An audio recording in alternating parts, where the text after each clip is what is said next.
काय नाव काय तुझं? सतीश बच्चन. कधी झालं तुझं ट्रान्सप्लांट? 16 मे 2016. आणि कोणी दिली होती किडनी? आईने आणि किती वर्ष आली आता ट्रान्सप्लांटला?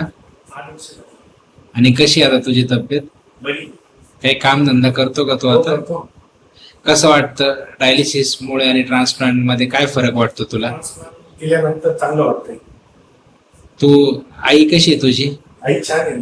आईला किडनी दिल्यानंतर काही त्रास झाला का? नाही, काहीच नाही. काहीच नाही, एकदम व्यवस्थित आहे. ठीक आहे.